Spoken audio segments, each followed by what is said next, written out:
a little helpful as we get into talking about, I think, self-management. Is that right, Bill? That is correct, sir. Emotional intelligence, the next steps, and maybe some review of steps to Mr. Bill Spreitzer. Bill, take it away.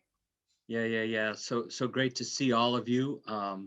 This is our second installment of our series, and if you remember last time, we addressed the whole notion of self-awareness. That ability to be in the moment, to raise to our consciousness how we're feeling. What are those thoughts that we're currently having that are evoking those feelings, and what would be the impact of those feelings if we acted out of those in the moment? Would they bring about our best self? And in fact, last month we talked about our best self exercise when we watched the video of the gentleman singing Amazing Grace in two different versions. When he got in touch with his bigger why, his energy became amplified and he made that much more of a difference. So being aware of who we are when we're at our best, and then taking that awareness of our thoughts and our feelings in an objective way, we then move to the whole notion of self-management. So what do we do with that awareness? So what choices are we now going to make out of that awareness? So that's what we're going to be focusing our energies on today. So as we did last month, we're going to do this month, and we're going to start out with a video clip. So get your sound ready. And this one will resonate with a lot of you, as you've probably seen the Meet the Parents and Meet the Fockers, movies. And so this is a clip where we have the gentleman, Gaylord Fokker, who is on the airplane and is not happy about his bag fitting in the overhead compartment. So take a watch and enjoy this. Excuse me. Yep. Okay, where's the fire, huh?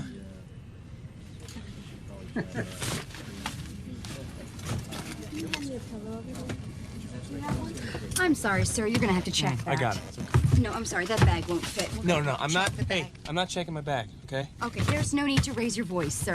I'm not raising my voice. This would be raising my voice to you, okay? I don't want to check my bag, okay? And by the way, your airline, you suck at checking bags, okay? Because I already did that once and you lost it. And then I had everything screwed up very badly for me, okay? Well, I can assure you that your bag will be placed safely below deck with the other luggage. Oh, yeah? How do you know my bag will be safe below with the other luggage? Huh? Are you physically going to take my bag and put it beneath the plane? Are you going to go right now outside with the guys with the earmuffs and go put it in there? No. No? Okay. Then shut your pie hole and listen to me when I say that I am finished with the checking of the bags conversation.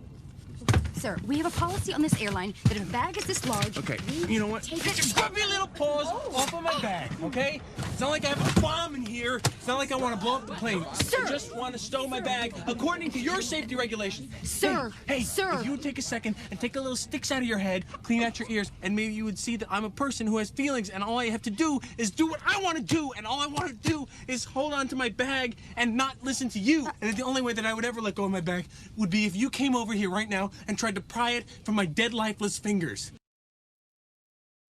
So there you go. I mean, gosh, a lot of us have been in that situation, right? And if you think about the four quadrants of our emotional energy that we talked about last month, we know that he was hijacked.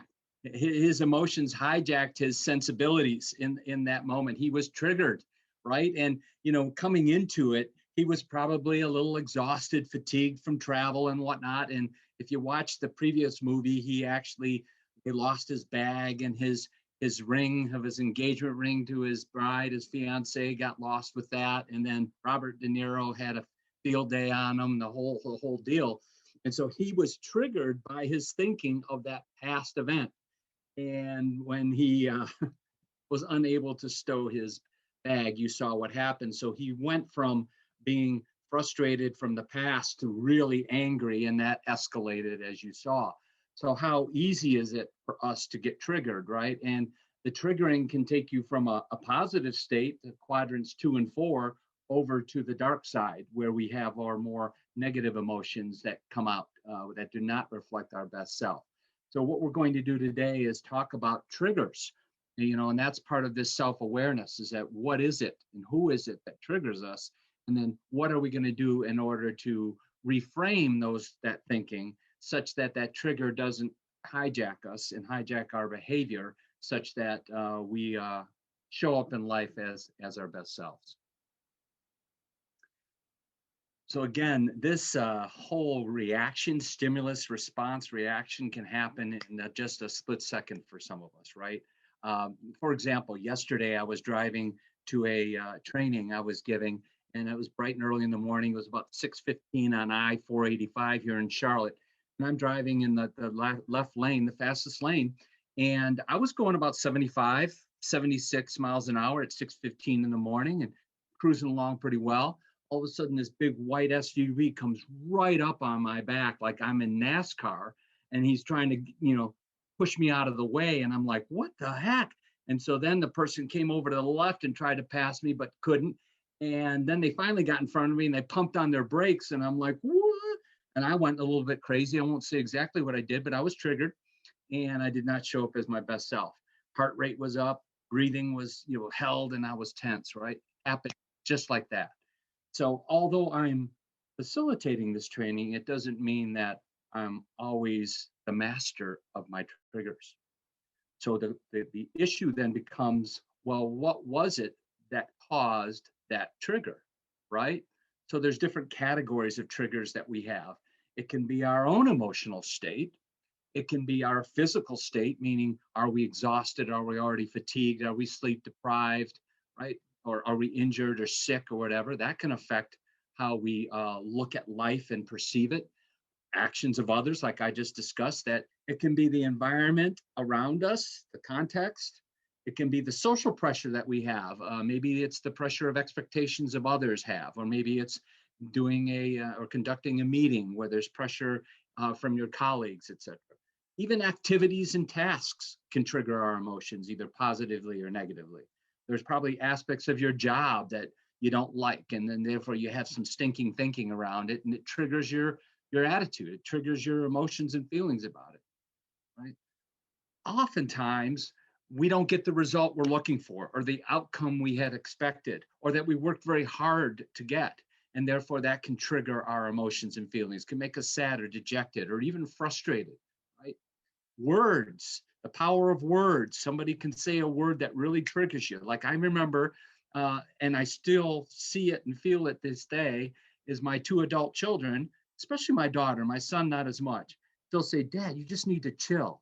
That word chill just does not sit well with me. And I go, don't you tell me not to chill. I'm not going to check my bag.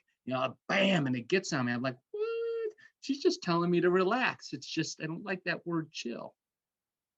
And then lastly, our thoughts. Everything starts with a thought. And then that thought leads to our feelings and emotions, and then that leads to our behavior. So we have this chain reaction that occurs. Because I postulate for you is that it's not the person, it's not the woman driving like crazy, like NASCAR.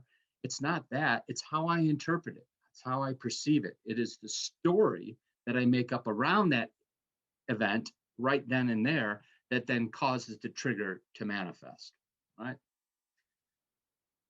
So with all of that, we're about ready to send you into breakout rooms. And Dr. Gary's going to go ahead and engineer groups of 4. And I'm going to put these questions into chat. Basically, I want you to think about your work, and I want you to think about an emotional trigger at work. One that typically takes you to the dark side of our emotional quadrants, to that negative, high negative or low negative. Describe the situation and circumstances like I kind of did. Share your feelings and emotions that are associated with that. What is your typical reaction to it? And what is the impact on not only yourself, but others around you, right? So it's really building that awareness and understanding what that trigger is. And then we're going to come back. We're going to give you about 10 minutes. So let's have a few of you share with us some of these emotional triggers, which may be, when we talk about them, kind of humorous, but yet it's serious business when we're in the moment. So we'd like to share with us and add to this experience. Just come off mute, show your hand, raise your hand. Don't all jump at once. All right, Jeff, and then I'm going to go to Jordan. Jeff. Okay, well, I'll jump in. I shared with the team my trigger lately. And again, just a little background. I manage a sheet metal shop, Peak Metal. We're pulling metal out of inventory to make production tickets. And my trigger as of late is my team, after multiple conversations, I have told them they need to verify the item, the color, and the job name. And they keep, and before they start cutting, and they keep, oh, job name and job number. Okay. They're pulling the job name, the item, and the inventory, and they're going at it, and they're cutting away, and they're not checking the job number. And every time they do that, there's multiple jobs that have the same name. So they're cutting the wrong metal, which then results in thousands of dollars of mistakes. And I've had this conversation multiple times with them. And it happened this week, and it set me off, and I just lost it. So, and I had to take a deep breath, tell everybody, give me a minute. I had to step away because I just felt completely out of control, and I recognized what my issue was. So I can't. So Jeff, was there anything that contributed to that we talk about? I mean, I know it's situational, it's the frequency, it's, it happens over and over and you're trying to communicate to people, but was there anything else outside of that? Like we talk about, like, were you tired? Were you, other than like frequency? backpacking? You're holding it. So you hadn't, you were gunny sacking, we call it, right? Backpack. Yeah, you keep throwing it over your shoulder and letting it till it weighs you down so you can't handle it anymore, right? I think there was probably 800 other things going on at one time. And I just like, are you kidding me? We've talked about this a million times. So I lost it.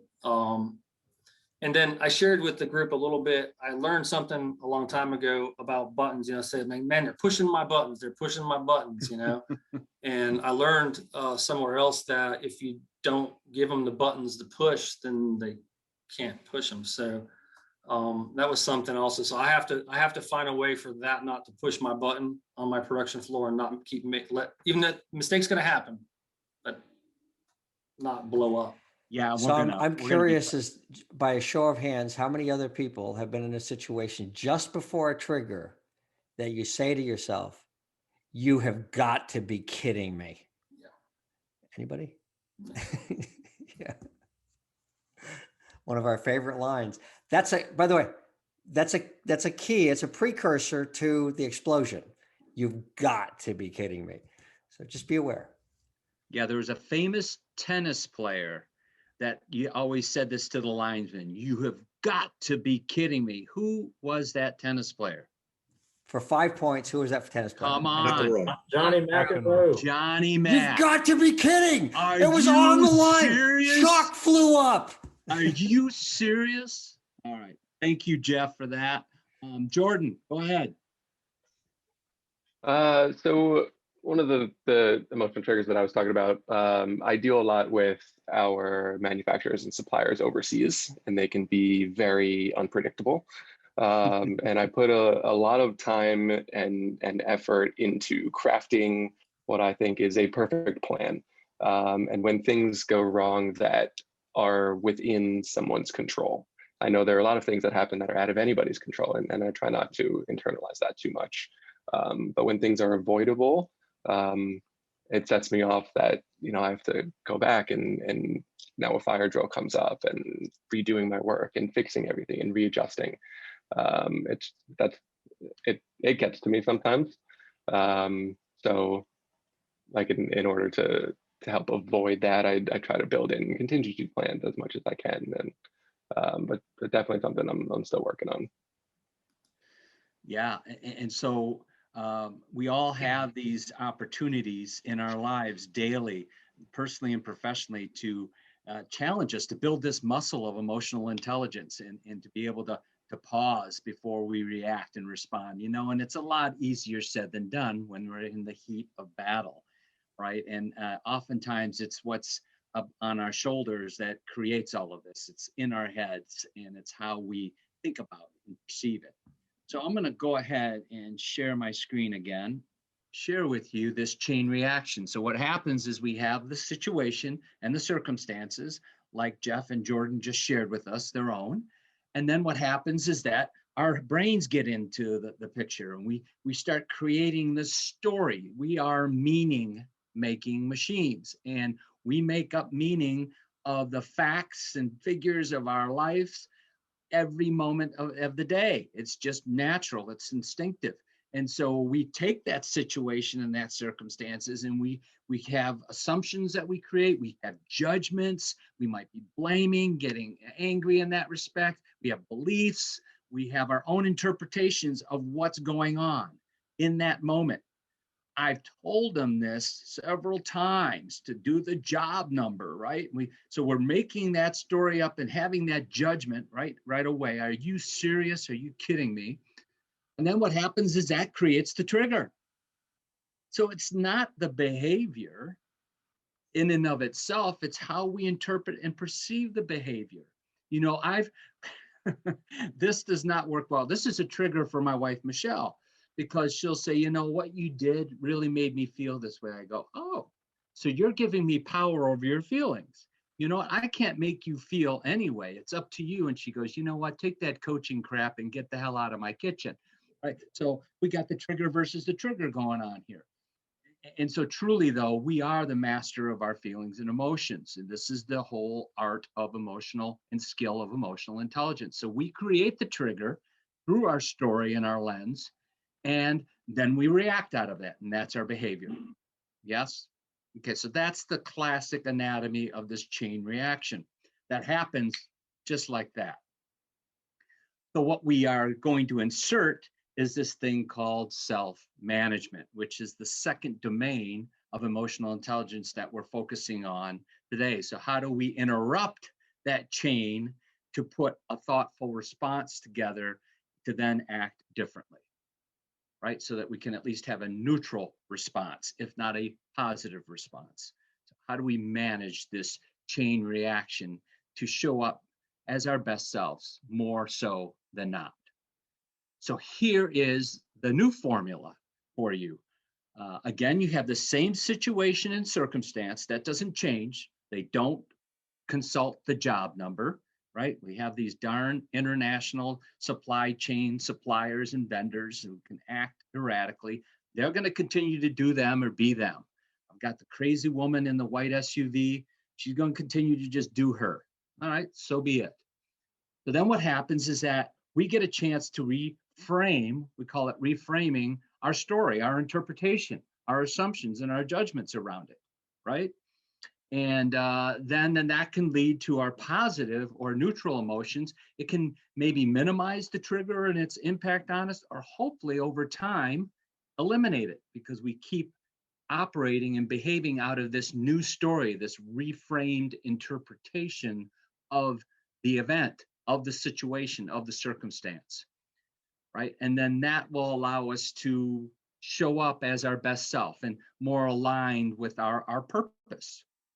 So that's the type of new anatomy of this process that we're looking at here.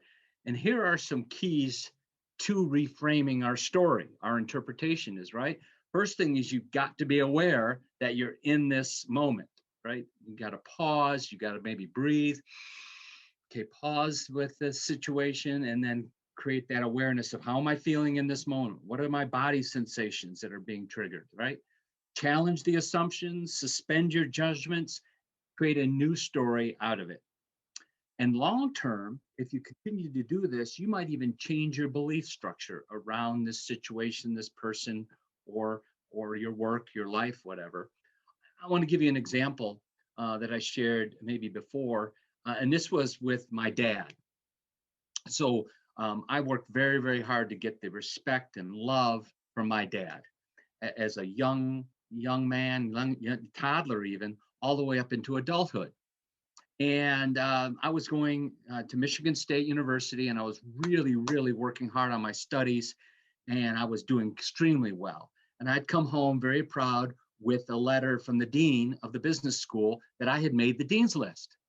And so one day I came in, it was an evening, and I was home from school, and I brought this in with a lot of pride to my dad, who was sitting on his recliner with his paper in front of him.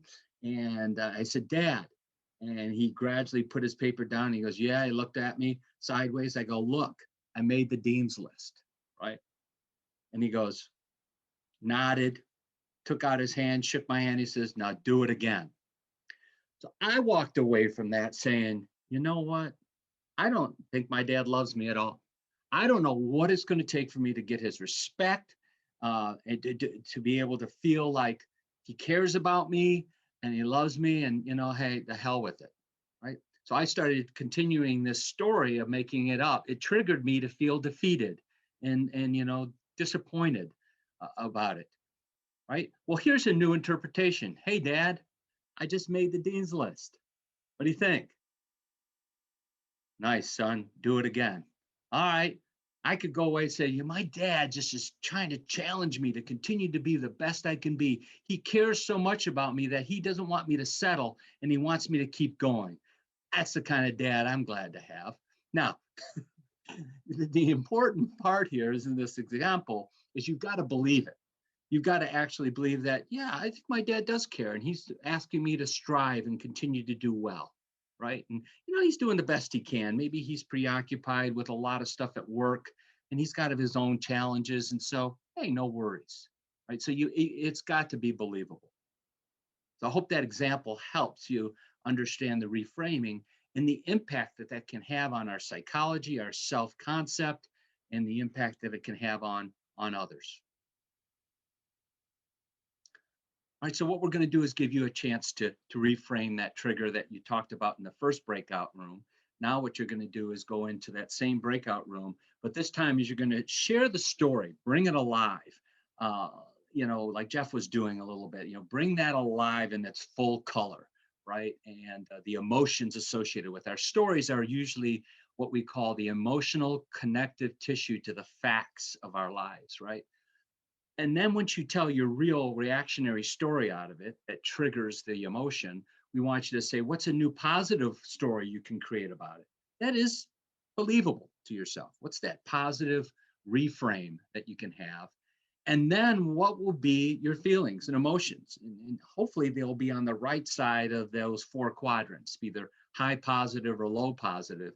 And what is the impact on yourself and others as a result of living out of that new positive reframed story?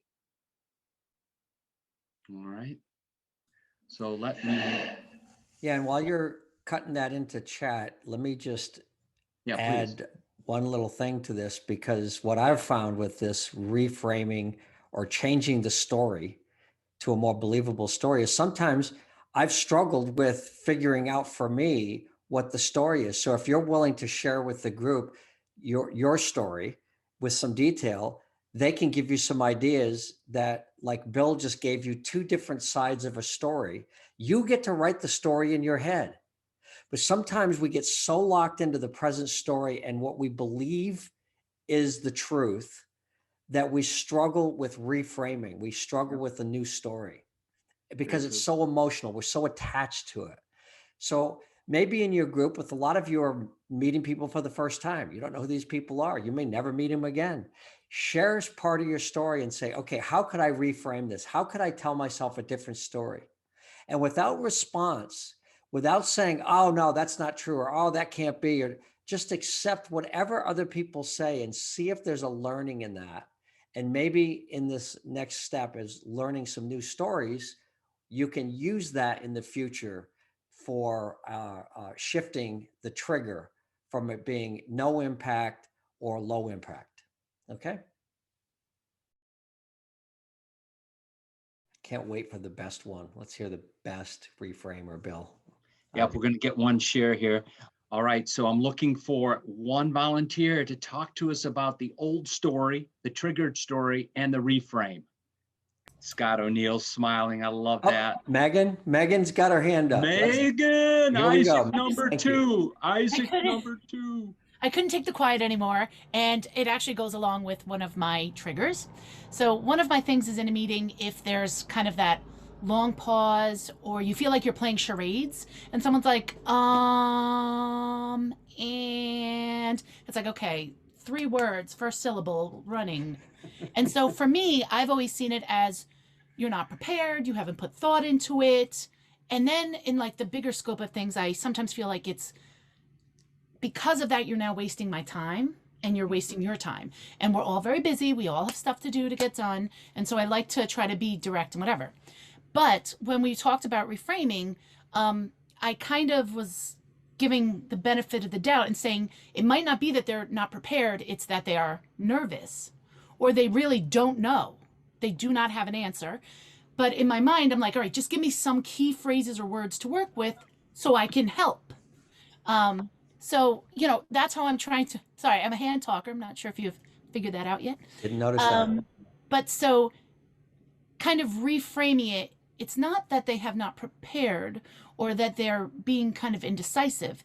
It's that they could be intimidated. A lot of people don't like to do public speaking, you know, or they're just not sure how to vocalize what they're thinking. And so kind of at that point saying, well, if you give me some key phrases and words, we can work together to come up with A, B, or C.